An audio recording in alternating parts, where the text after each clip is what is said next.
Arracourt, France, September 19, 1944, 0820 hours. Hauptmann Bäke, commanding the 2nd Company, 113th Panzer Brigade, stands in the cupola of his Panther Aus G, watching 43 Panther tanks advance across the rolling farmland east of Arracourt, where German doctrine considers Panther technical superiority, 75mm KWK-42 gun, 100mm frontal armor, and superior optics sufficient to defeat any American armored force regardless of numerical odds. His brigade carries orders to destroy American spearheads threatening the German flank near Luneville, facing what intelligence reports describe as undermanned Sherman tank units, whose 75mm guns cannot penetrate Panther frontal armor at combat ranges. What Hauptmann Bäke cannot possibly know, what no German panzer officer could comprehend despite 3 years of Eastern Front combat, is that American tank crews train in coordinated fire and maneuver tactics for 9 months before deployment, operate through integrated radio networks that coordinate every tank simultaneously, and fight according to combined arms doctrine that treats individual tank technical specifications as secondary to systematic tactical coordination. Within 6 hours, 5 American M4 Sherman tanks from the 4th Armored Division's Company A will systematically destroy or disable 14 Panthers through superior crew training, mechanical reliability that keeps American tanks fighting while German vehicles break down, and tactical flexibility that transforms Bäke's technically superior force into burning wreckage scattered across 3 kilometers of French countryside, demonstrating how American military doctrine has created battlefield capabilities that render German focus on individual weapon superiority tactically obsolete. Before we jump back in, tell us where you're tuning in from, and if this story touches you, make sure you're subscribed, because tomorrow I've saved something extra special for you. Intelligence assessments in Hauptmann Bäke's briefing folder describe American Sherman tanks through technical specifications that suggest decisive German advantages in every category Wehrmacht engineers consider militarily significant. The Panther mounts a 75mm KWK-42 L-70 gun firing armor-piercing rounds at 935 meters per second, capable of penetrating Sherman frontal armor at ranges exceeding 2,000 meters, while the standard Sherman 75mm M3 gun achieves maximum penetration of only 91mm at 500 meters, insufficient to defeat Panther frontal armor under any combat circumstances. These technical comparisons, compiled by German intelligence officers analyzing captured American equipment and combat reports from Normandy, paint a picture of American armored forces equipped with obsolete tanks that German engineering surpassed 2 years earlier. Wehrmacht technical assessments conclude that Panther superiority in firepower, armor protection, and optical systems creates overwhelming advantages that American numerical superiority cannot overcome through tactics or training. Preparing and narrating this story took us a lot of time, so if you are enjoying it, like this video. It means a lot to us. Now, back to the story. What German intelligence analysis fundamentally misunderstands is that American armament doctrine doesn't seek tank versus tank duels where individual vehicle specifications determine victory, but instead emphasizes coordinated combined arms operations where tanks, tank destroyers, artillery, and infantry operate through integrated communication networks that create systematic tactical advantages transcending individual weapon capabilities. The American approach treats tanks as mobile weapons platforms within larger tactical systems rather than as decisive weapons whose individual characteristics determine battlefield outcomes. The mathematical reality hidden from German tactical planning is that American tank crews complete 9-month training programs emphasizing crew coordination, gunnery, mechanical maintenance, and tactical maneuver through standardized curricula that create uniformly proficient crews across all units. German panzer training, disrupted by fuel shortages and accelerated deployment schedules, averages 4 months, with individual crew proficiency varying dramatically based on unit assignment and training facility resources. German confidence in September 1944 rests on solid technical foundations, demonstrating Panther superiority over Sherman in virtually every measurable specification. The Panther Ausf G represents German armored engineering at peak effectiveness, mounting sloped frontal armor that provides protection equivalent to 140 millimeters against kinetic penetrators, while maintaining 46-ton weight that German doctrine considers optimal for tactical mobility and strategic transportability. Hauptmann Bäke commands veteran crews averaging 14 months combat experience, survivors of Eastern Front battles where Panther superiority against Soviet T-34-85 and IS-2 tanks proved decisive in tactical engagements despite German numerical disadvantages. His crews operate Panthers, whose 75mm guns can destroy enemy armor at ranges where return fire cannot penetrate German protection, creating engagement paradigms where German technical superiority determines tactical outcomes, regardless of enemy numbers or tactics. The Panther's Zeiss optics provide target identification and range estimation capabilities, exceeding American systems by margins that German crews considered decisive advantages in long-range gunnery engagements. German tank commanders train extensively in utilizing superior optical systems for first-shot kills at maximum range, doctrine that proved devastatingly effective against Soviet armor throughout 1943-44 campaigns. Major Ludwig Heilmann, commanding the 113th Panzer Brigade, has personally participated in engagements where outnumbered Panther formations destroyed numerically superior Soviet tank forces through systematic application of German technical and tactical advantages.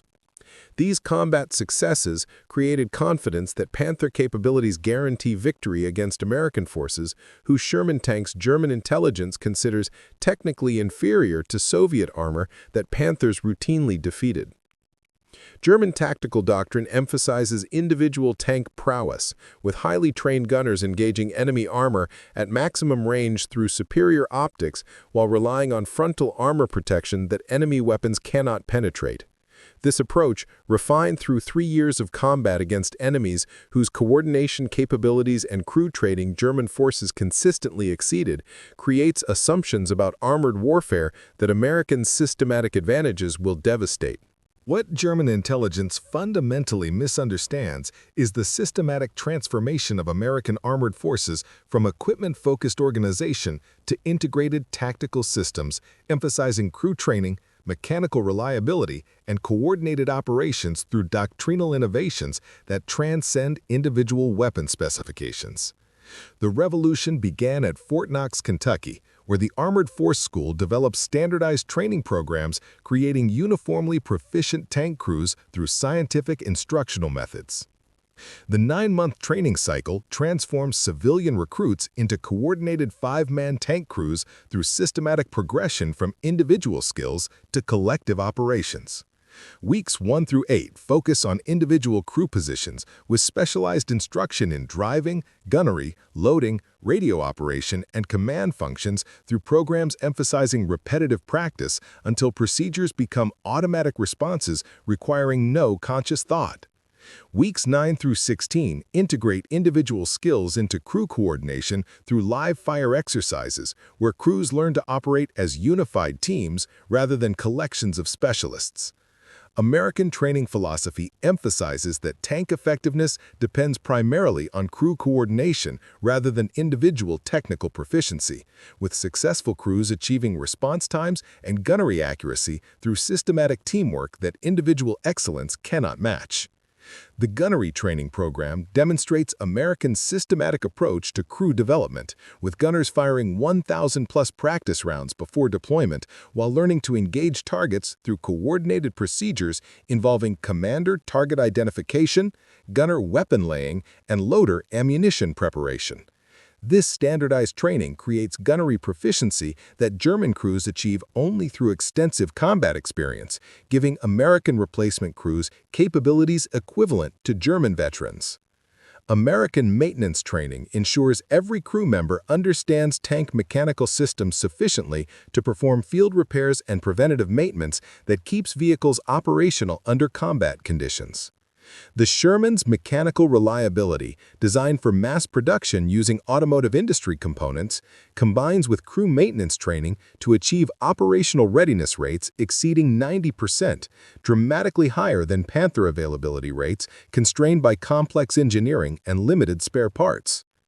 The radio communication integration represents perhaps the most revolutionary aspect of American armored doctrine, with every Sherman mounting SCR-528 radio providing voice communication between all company tanks simultaneously.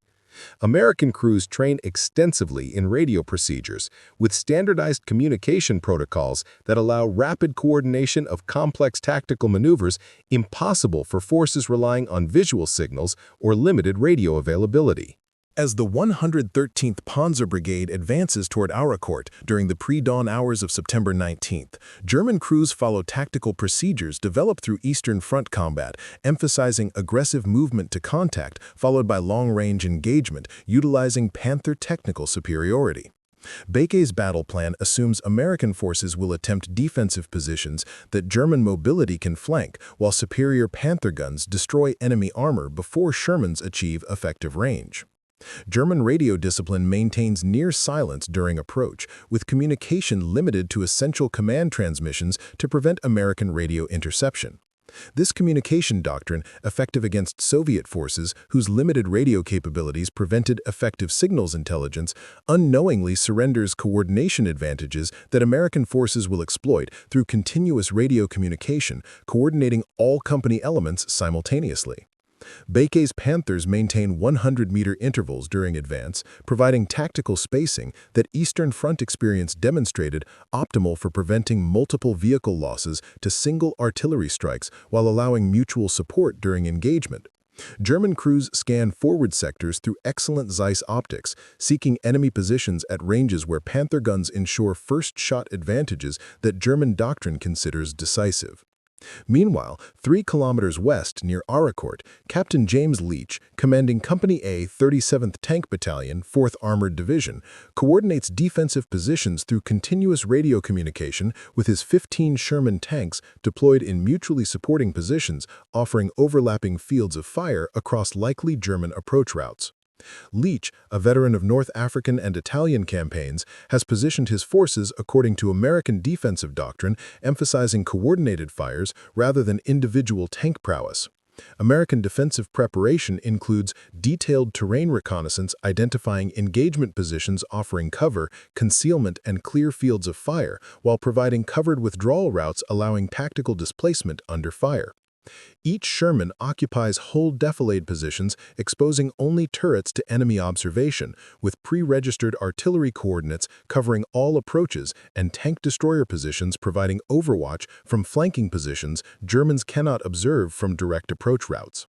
The contrast in tactical philosophy becomes apparent through communication procedures, with German tanks maintaining radio silence while American crews conduct continuous situation reports, coordinate target identification, and prepare coordinated fire plans through radio networks that transform 15 individual Shermans into a unified tactical system capable of concentrating overwhelming firepower against sequential targets. By 0830 hours, advance elements of Bäke's Panther Company crest the ridgeline east of Arracourt. Commanders scanning through binoculars for American positions that German intelligence suggests should occupy obvious terrain features suitable for defensive tank employment. The rolling farmland offers excellent observation across 2 kilometers of relatively open ground that German tactical assessment considers ideal for long-range Panther gunnery against American tanks whose shorter-range guns require close engagement. Bäke orders his lead platoon forward to develop the situation, 5 Panthers advancing in tactical formation while remaining Panthers provide overwatch from ridge positions. German confidence remains high as lead tanks advance without encountering resistance, suggesting American forces either withdrew or occupy positions farther west than German intelligence estimated. Captain Leach, observing German advance through binoculars from his concealed command position, coordinates with his platoon leaders through radio communication that allows simultaneous awareness across all company elements.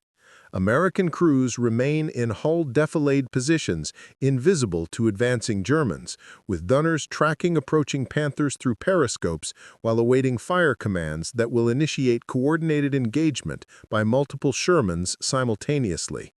The American tactical advantage becomes apparent through superior situational awareness created by radio communication, with every Sherman crew knowing precise German positions, movement directions, and projected engagement ranges through continuous radio updates.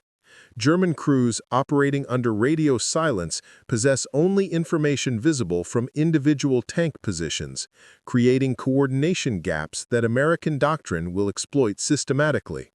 Lieutenant William Cowgill, commanding Leach's 1st Platoon positioned on the American left flank, coordinates with Staff Sergeant Edward Keller's 2nd Platoon on the right through radio communication that allows both elements to engage German lead tanks in crossfire that German tactical planning never anticipated.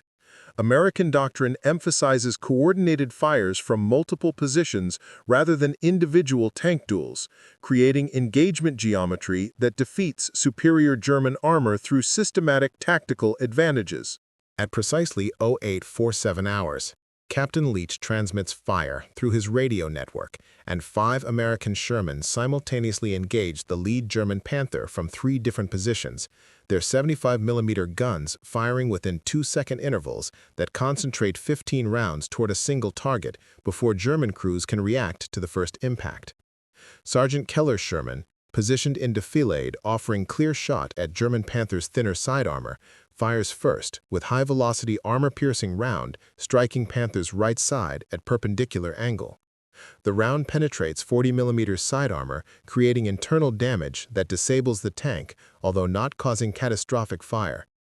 Before the German crew fully comprehends they're under fire, 4 additional Sherman rounds strike the same Panther, overwhelming its crew and creating secondary explosions that transform the vehicle from operational combat platform to burning wreck. Hauptmann Bäke, observing from ridge position 800 meters distant, watches his lead Panther explode under simultaneous fire from multiple American positions he cannot immediately locate. His radio crackles with infused reports from surviving lead tanks describing ambush from concealed positions, American coordination that German tactical experience never encountered, and fire accuracy that German crews attribute to impossible luck rather than systematic training. The 2nd German Panther, attempting to identify American firing positions while reversing toward cover, presents its thinner rear armor to Lieutenant Cowgill's flanking position. Cowgill's gunner, Staff Sergeant Michael Pappas, fires at 600-meter range, his round penetrating rear armor to detonate internal ammunition that destroys the Panther in spectacular explosion visible across the entire battlefield. German return fire, while individually accurate, cannot effectively engage American Shermans in hull defilade positions, exposing minimal target profiles. Panther rounds striking American positions impact earth berms protecting Sherman hulls, creating dramatic visual effects but minimal actual damage to American tanks whose positioning negates German gunnery advantages. Within 10 minutes of initial contact, Captain Leach's coordinated defense destroys 5 Panthers while suffering only 1 Sherman damaged by a near miss that temporarily disables its traverse mechanism. The kill ratio, 5-to-1 in American favor despite German technical superiority, demonstrates how systematic tactical advantages transcend individual weapon specifications when properly employed. Major Heilmann, attempting to coordinate German response from brigade command position, orders remaining Panthers to flank American positions through maneuver that Eastern Front experience demonstrated effective against static defensive positions. German tactical doctrine assumes enemy forces occupy fixed positions that aggressive maneuver can envelop, doctrine that fails catastrophically against American forces whose radio communication allows rapid redeployment to counter German flanking attempts.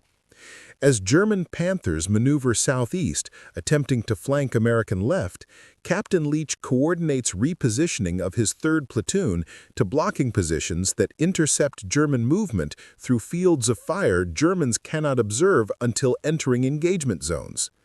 American tactical flexibility, enabled by radio coordination and crew training emphasizing rapid displacement, transforms German flanking maneuver into additional ambush opportunities.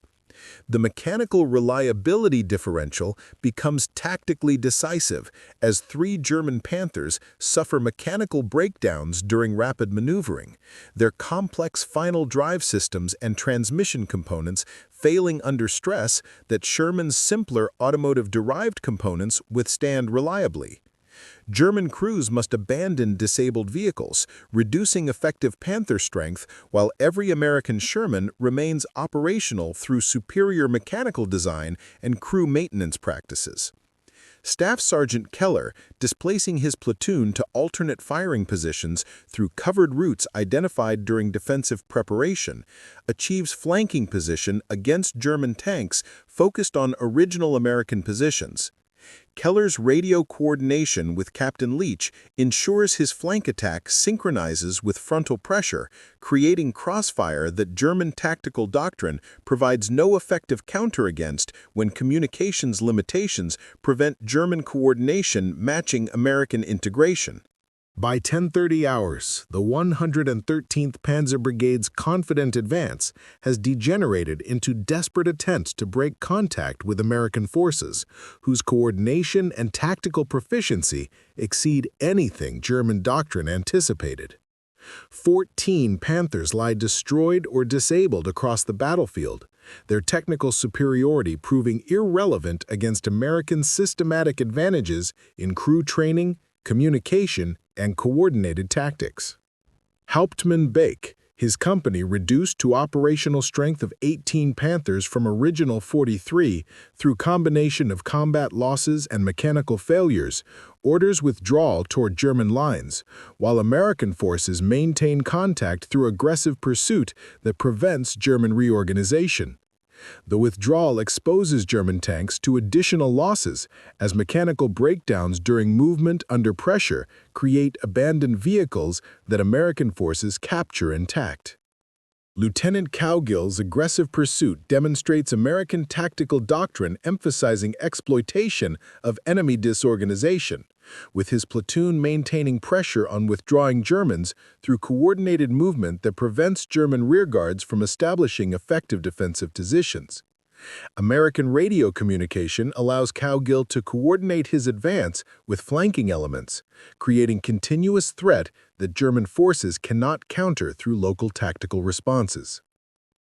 The human dimension becomes apparent through German crew accounts describing psychological shock of suffering decisive tactical defeat while operating technically superior equipment against enemy whose inferior tanks systematically destroyed German formations through coordination and training advantages German doctrine never adequately addressed. Veteran German crews who survived years of Eastern Front combat describe Arracourt as their first experience of being comprehensively outfought by enemy forces despite possessing superior equipment. American bazooka production demonstrates industrial capacity applied to weapons manufacturing with efficiency that German industry cannot match despite similar technical understanding of shaped charge principles.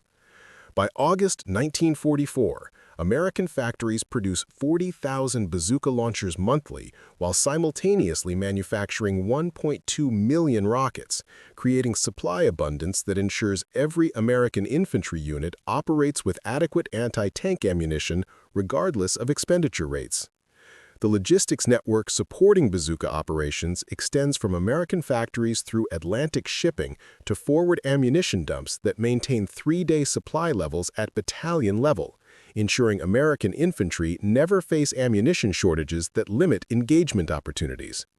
This logistics depth contrasts sharply with German ammunition conservation requirements that restrict engagement decisions based on supply availability rather than tactical necessity. Corporal James Wilson, serving as Battalion Ordnance NCO with the 29th Infantry Division, manages bazooka rocket distribution that delivers 200 rounds weekly to forward companies regardless of expenditure rates. Wilson's logistics procedures, standardized across American forces, ensure consistent ammunition availability that allows American infantry to engage German armor opportunistically without conserving ammunition for anticipated future requirements. German logistics officers analyzing captured American supply documentation express amazement at American ammunition distribution systems that treat bazooka rockets as routine infantry supplies rather than specialized anti-tank ammunition requiring controlled distribution. This logistical philosophy reflects American industrial abundance that transforms ammunition from carefully rationed resource to expendable supplies that tactical situations determine usage rather than supply constraints. As summer 1944 progresses, American tactical doctrine for bazooka employment evolves through combat experience that refines engagement techniques, position selection, and team coordination.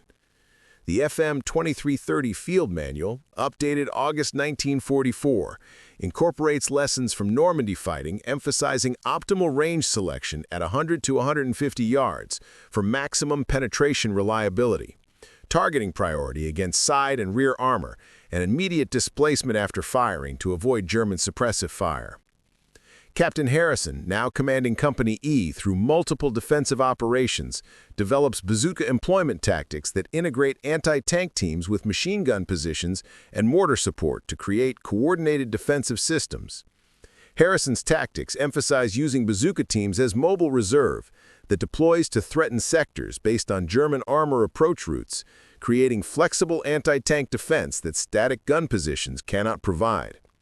The tactical sophistication extends to specialized employment, including urban warfare where bazooka teams occupy upper-floor positions for plunging fire against thin tank roof armor, demonstrating weapon versatility that extends beyond anti-armor roles. American forces employ bazookas against bunkers, fortified buildings, and even infantry positions where shape-charge warheads create psychological effects through visible destructive capability.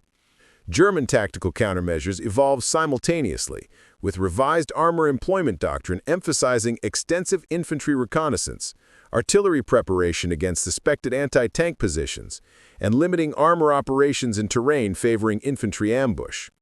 These adaptations reduce German armor effectiveness by sacrificing aggressive employment for survivability, essentially conceding tactical initiative to American forces, whose infantry anti-tank capabilities constrain German armor options.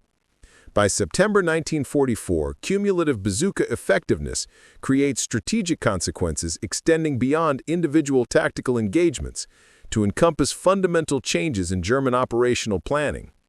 The requirement to limit armor employment in close terrain reduces German tactical flexibility, while increasing reliance on defensive operations that American material superiority can overcome through sustained pressure. Field Marshal Walter Model, commanding German forces during Allied autumn offensives, confronts operational realities where American infantry anti-tank capabilities prevent effective German armored counterattacks in terrain favoring defenders. Model's operational planning must assume American infantry positions represent substantial anti-tank threats, requiring extensive preparation before armor commitment, creating delays that allow American forces to consolidate tactical gains before German counterattacks develop. The implications extend to strategic resource allocation as German industry attempts to develop countermeasures, including thicker armor, standoff protection, and infantry anti-tank weapons comparable to American bazookas. These development programs consume resources and industrial capacity that might otherwise support tank production, creating additional strategic advantages for American forces whose bazooka deployment forces German industrial responses that divert capacity from offensive weapons production. By September 20, 1944, German tactical commanders throughout the Lorraine sector confront intelligence reports describing American armored capabilities that fundamentally challenge Wehrmacht assumptions about technical specifications determining combat outcomes. The 113th Panzer Brigade's after-action reports document tactical defeat where superior Panther armor and firepower proved insufficient against American forces whose coordination, crew training, and mechanical reliability created systematic advantages transcending individual weapon characteristics. General Major Otto von Knobelsdorff, commanding 1st Army in the Lorraine sector, reviews tactical assessments from Arracourt describing American tank employment fundamentally different from Soviet armored tactics that German doctrine evolved to counter.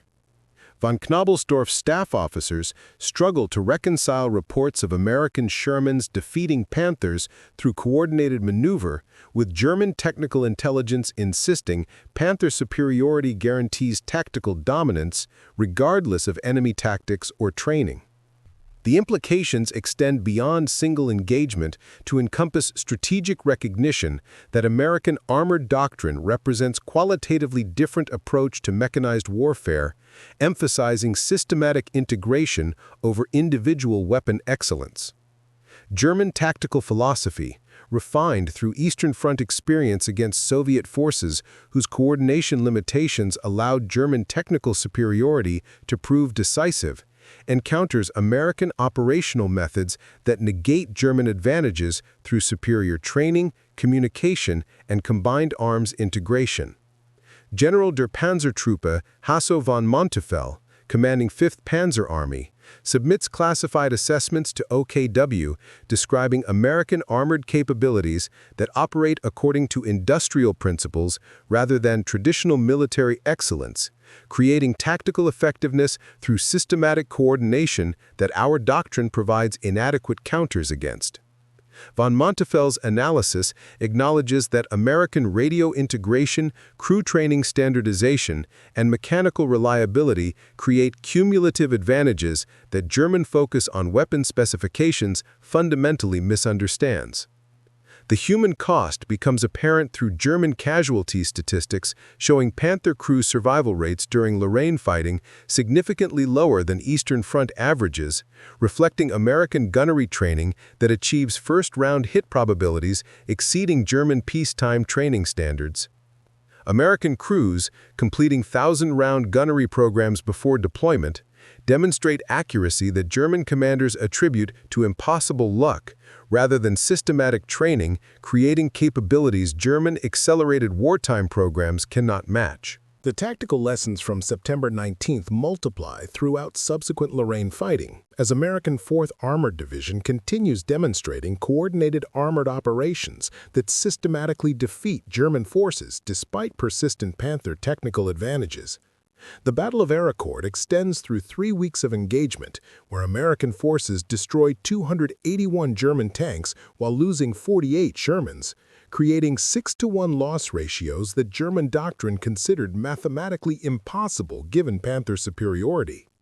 Captain Leach's Company A participates in multiple subsequent engagements, demonstrating American tactical methods that German forces cannot effectively counter. On September 21st, Leach coordinates his company with attached tank destroyer platoon and artillery forward observers to destroy 18 Panthers attempting to encircle isolated American positions. The engagement demonstrates American combined arms integration, where tanks, tank destroyers, and artillery coordinate through radio networks that create firepower concentration German formations operating under radio discipline cannot match. Lieutenant Cowgill, promoted to company executive officer following his aggressive pursuit on September 19th, develops tactics for exploiting German communication limitations through rapid maneuver that prevents German coordination of defensive responses. Cowgill's methods emphasize maintaining pressure on German forces through continuous movement coordinated via radio, creating tactical situations where German units cannot establish effective defensive positions or coordinate counterattacks requiring communication German doctrine restricts.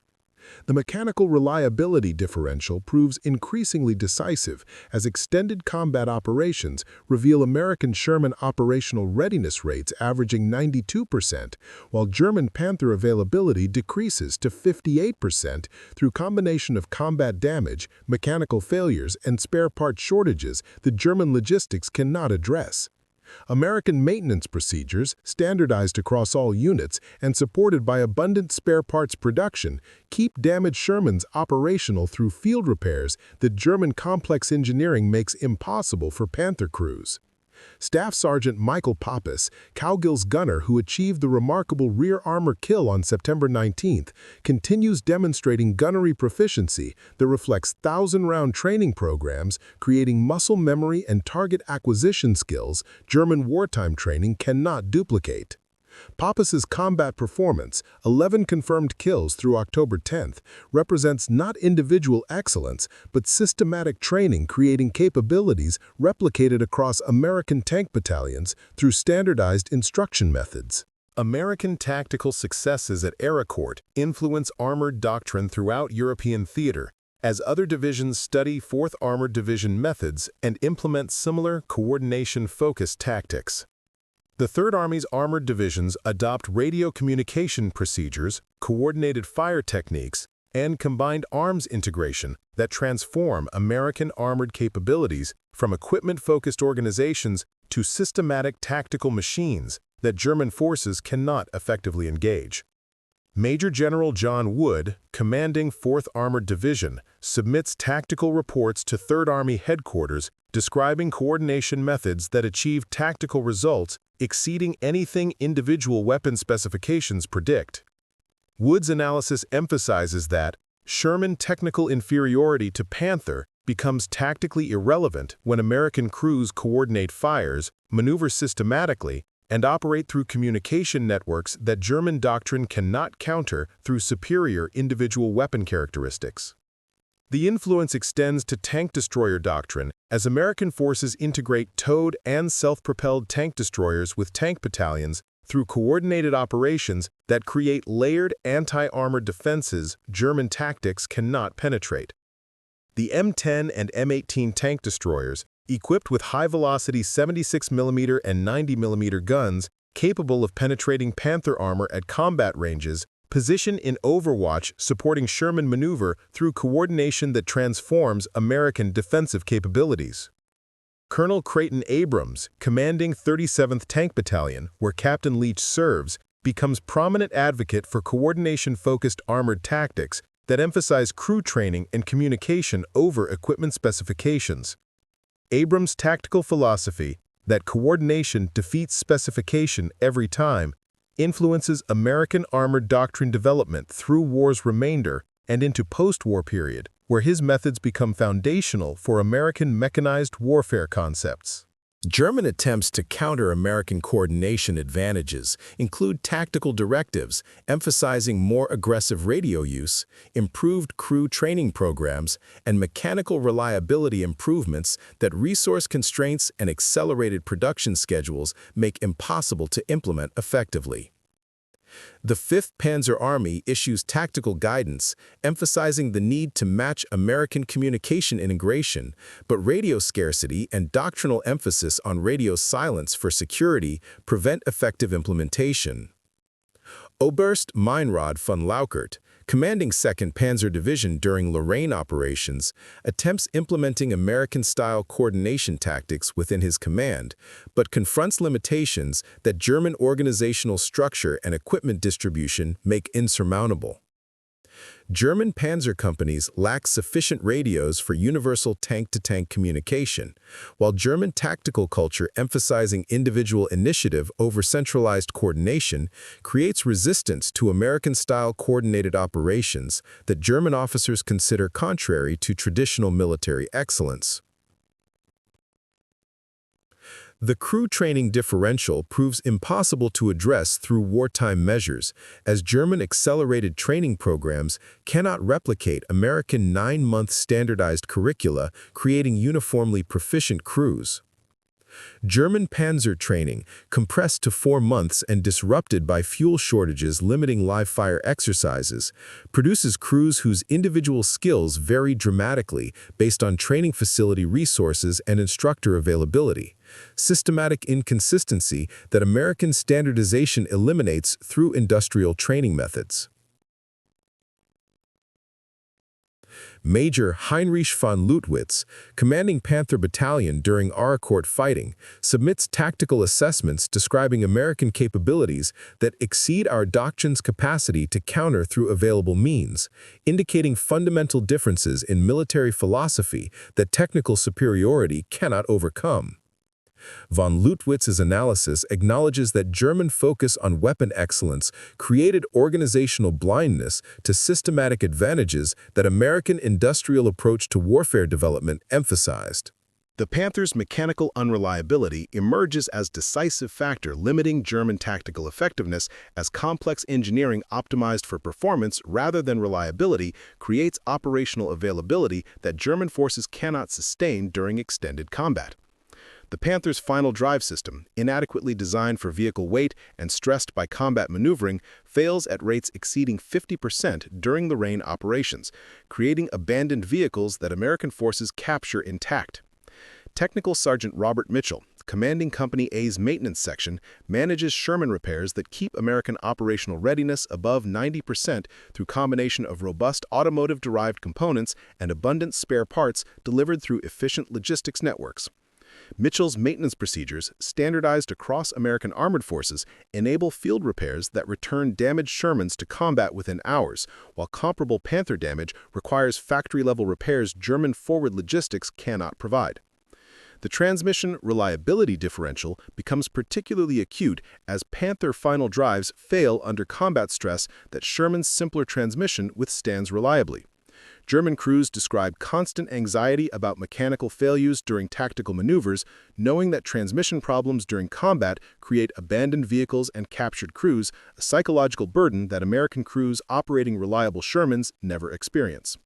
Hauptmann Bäke, his company reduced to 12 operational Panthers from original 43 through combination of combat losses and mechanical failures, reports that mechanical unreliability proves as decisive as enemy action in reducing combat effectiveness, with remaining operational vehicles insufficient for tactical missions regardless of individual technical superiority. Bäke's assessment captures German recognition that reliability constitutes tactical capability that specifications alone cannot provide. Private First Class Donald Critchfield, serving as loader in Staff Sergeant Keller's Sherman crew, represents the American soldier whose 9-month training creates proficiency that German accelerated programs cannot match. Critchfield's loading speed, achieving sustained rates of 8 rounds per minute during combat, reflects repetitive training that creates muscle memory, enabling peak performance under stress conditions that untrained personnel cannot maintain. The crew coordination within Keller's tank demonstrates American training philosophy emphasizing collective performance over individual excellence. Commander Keller, Gunner Pappas, Loader Critchfield, Driver Corporal James Wilson, and Assistant Driver Private Harold Peterson operate as a unified organism responding to tactical situations through practiced procedures requiring minimal verbal communication, systematic integration that German training periods cannot develop adequately. On the German side, Unteroffizier Werner Sternberg, commanding Panther in Bäke's company throughout Lorraine fighting, embodies the German tanker whose individual technical skill proves insufficient against American systematic advantages. Sternberg, veteran of 2 years Eastern Front combat and skilled gunner whose accuracy German doctrine considers decisive advantage, finds his capabilities negated by American coordination that prevents isolated tank versus tank duels where German gunnery superiority can prove decisive. Sternberg's combat experiences describe frustration of operating technically superior vehicle that mechanical unreliability, ammunition shortages, and communication limitations render tactically ineffective against enemies whose coordination transcends individual weapon characteristics. His final battle report, submitted after abandoning mechanically failed Panther on October 8, concludes that technical superiority provides no advantage when enemy coordination prevents effective engagement and mechanical failures prevent sustained operations. By mid-October 1944, American and German military leadership recognized that Arracourt demonstrated fundamental principles about modern armored warfare that transcend immediate tactical circumstances. American after-action analyses emphasize that coordination, training, and mechanical reliability constitute decisive capabilities that weapon specifications alone cannot provide. Lessons that influence American armored doctrine development through Cold War period. General George S. Patton, commanding 3rd Army, incorporates Arracourt lessons into tactical guidance, emphasizing that the best tank is the tank that's running when the battle starts, crewed by soldiers who train together, coordinated through radios that work. Patton's assessment captures American recognition that systematic advantages prove decisive regardless of individual weapon technical specifications, philosophy that becomes foundational for American mechanized warfare doctrine. German analyses prove more conflicted as recognition that doctrine failed at Arracourt conflicts with institutional investment in technical excellence as solution to military challenges. Some German officers acknowledge that systematic training, coordination, and reliability prove decisive, while others attribute defeat to temporary circumstances or inadequate implementation of German technical superiority rather than fundamental doctrinal limitations. General Heinz Guderian, reviewing Panther performance throughout 1944 operations, concludes that emphasis on technical specifications without equivalent attention to crew training, mechanical reliability, and tactical coordination created weapons whose theoretical capabilities exceeded practical battlefield effectiveness. Guderian's assessment represents minority view within German military establishment that remains convinced technical superiority should prove decisive despite repeated evidence that systematic advantages transcend specifications. The Battle of Arracourt establishes principles that influence armored warfare doctrine into modern era, demonstrating that crew training, mechanical reliability, and tactical coordination constitute capabilities as significant as weapon technical specifications. American emphasis on systematic advantages through standardized training, abundant logistics, and integrated communications becomes model for NATO armored forces throughout Cold War, while Soviet studies of Arracourt influence Red Army mechanized doctrine, emphasizing coordination and combined arms integration. The Sherman tank, criticized during and after the war for technical inferiority to German armor, earns historical recognition for battlefield effectiveness achieved through reliability, crew training, and systematic employment that specifications alone cannot measure. Post-war analyses acknowledge that Sherman's greatest strengths, mechanical reliability enabling 92% operational availability, standardized design supporting efficient logistics, and radio integration enabling coordination, proved more tactically decisive than armor thickness or gun penetration alone. Captain Leach, awarded Silver Star for leadership during September 19th engagement, continues service through war's end and influences post-war armored doctrine development as instructor at Fort Knox, where his Arracourt experiences inform training programs emphasizing coordination over individual excellence. Leach's teaching philosophy that tanks fight as teams, not as individuals, shapes generations of American armor officers whose doctrine emphasizes systematic advantages over technical specifications. The statistical victory at Arracourt, 281 German tanks destroyed versus 48 American losses, represents human experiences of soldiers who confronted warfare conditions where training, coordination, and reliability proved decisive despite fighting in technically inferior equipment. American tankers who survived Arracourt remember confidence derived from knowing their crews trained together extensively, their radios enabled coordination, and their tanks would run when battle commenced, psychological advantages as significant as physical capabilities. German survivors describe different psychological experience characterized by frustration of operating superior equipment that mechanical unreliability, communication limitations, and inadequate training prevented from achieving theoretical capabilities. Veteran German crews who dominated Eastern Front operations found themselves comprehensively outfought by American forces whose systematic advantages created capabilities German individual excellence could not overcome. The legacy extends beyond immediate participants to influence Cold War armored doctrine, where both NATO and Warsaw Pact forces recognized that modern armored warfare requires systematic integration of training, communications, logistics, and maintenance, creating capabilities that weapon specifications alone cannot provide. The lessons of Arracourt, that coordination defeats specification, that reliability enables sustained operations, that training creates consistent capabilities, remain relevant to contemporary mechanized warfare, where technological sophistication must combine with systematic implementation to achieve battlefield effectiveness. Technical Sergeant Pappas, reflecting on his Arracourt experiences during post-war interviews, summarizes the engagement's significance.